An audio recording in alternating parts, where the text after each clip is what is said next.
They buy new help from you because you're constantly reinventing the next step for the client. Hello, welcome to today's live. Today I want to talk about whether new is better or optimizing is better. So I'm talking typically about how to grow a business, how to grow profits.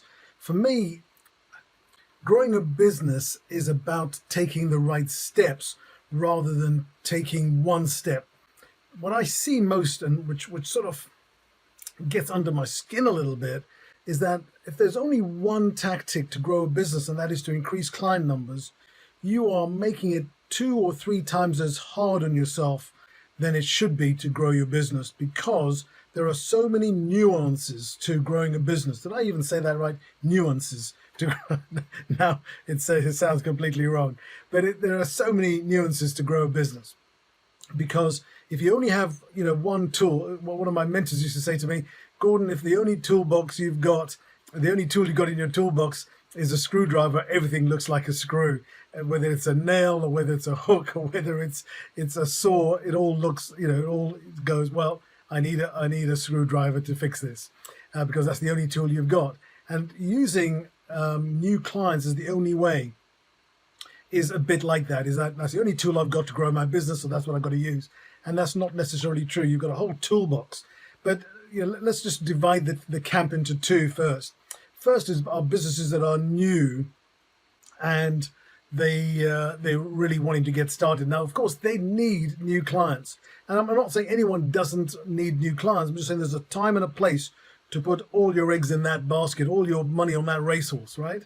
And when you're a mature business, you need to start taking a slightly different approach to when a new business. So if you're a new business and you're looking for new clients, then there's 3 things that you want to be sure you do, especially if you're starting up. If you're starting up, this is the best time to slow down and think about this, right? The 3 things you need are the right clients. Who are the right clients for your special brand of service, okay? Because I deal mainly with service companies. If your service is a happy-go-lucky, cheap as chips, even though chips aren't cheap anymore, but if your service is a low price thing, and you're hoping to sell to loads of people, I think that's a big mistake. I would rather see you up your game and appeal to a better audience with better value. So the first thing is find the right people willing to pay the right price. And the second thing is get the right price. Now, the right price is not the lowest price. And that's something I see a lot of new businesses make, is that they're going for the lowest price because they want to be competitive with all their competitors. Your job is not to have competition with your competitors. Your job is to compete for the attention of your new shiny client, who's going to see the value in what you bring and want part of it. Does that make sense? And the third thing, if you're a new business, is the right profit. Because if you're not making the right profit, then what's going to happen? I appreciate that it may, there used to be this rule, this stupid rule that basically said if you don't make, you don't need to make a profit in the first 3 years. That is complete and utter nonsense, right? There are some business models that don't rely on a profit, right? And they've got really deep pockets to go and launch their product. Typically, they've made money somewhere else, or they're getting finance, and that's their route to market.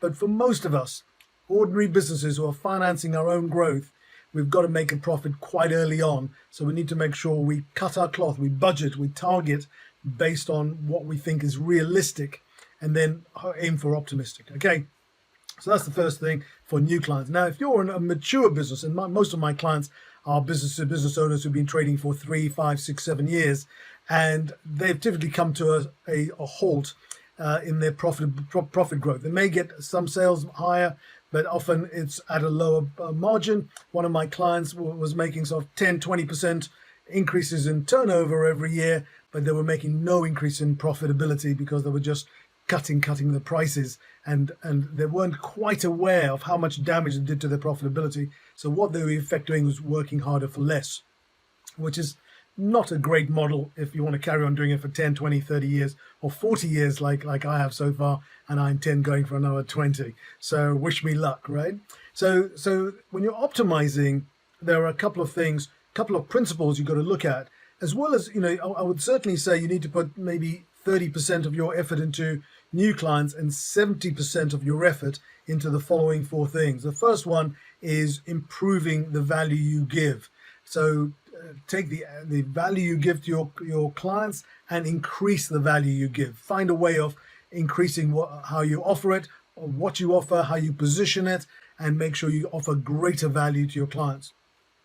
Value is in the eye of the beholder after all, right? It's not just based on price. The second thing is efficiency. You need to improve your efficiency on how you run your business, how you deliver the product. So you've got to this other 70% of your time is, some of it is going to be spent in the area of improving efficiency on a quarterly basis. Another area is effectiveness. Now, effectiveness is slightly different from efficiency. Effectiveness is more about doing the right things at the right time in the right way, not doing things well. That's efficiency. We've covered that. Effectiveness is doing the right things in the right way at the right time for the right people, right? It's all the little parts of the chain are linked up, and you're offering amazing value, amazing service, but you're getting better and better in all of the different parts. And the fourth thing is maximizing how much you can add to a client so that they keep buying from you. They buy new products, they buy new services, they buy new ideas from you, they buy new help from you, because you're constantly reinventing the next step for the client. And so if you can think about your business not in a linear fashion but in an upward slope, I don't know if I'm going that way or that way, but if you think of it as an upward slope where you're getting better and better and offering better and better services which they're willing to pay for because they keep getting value from you, you keep giving them a return on whether it's investment, time, energy, goodwill, whatever it is, they keep buying from you because they really like what you do, and you continue to put good stuff out there. So those are my tips for growing a business without just having the one tool within your toolbox, without you're putting all your money on one horse. You're spreading your bets, and that way you're going to get a much better chance of winning. On another blog, we'll talk about how we can spend that 30% of our time in getting new clients. But right now, I want you to look at where your effort is going. If you've got some time carved out for improving your business, how much of that time is going on finding new business, and how much of your time is going on improving what you've already got? All right, there's a little bit of gold there for you to mine. All right, this is Gordon wishing you well. I have a little web class if you're interested in watching it. It's on demand. If you just let me know, and I'll let you have a link to the web class. In the meantime, you take care of yourself, and I'll speak to you soon. Take care. Goodbye.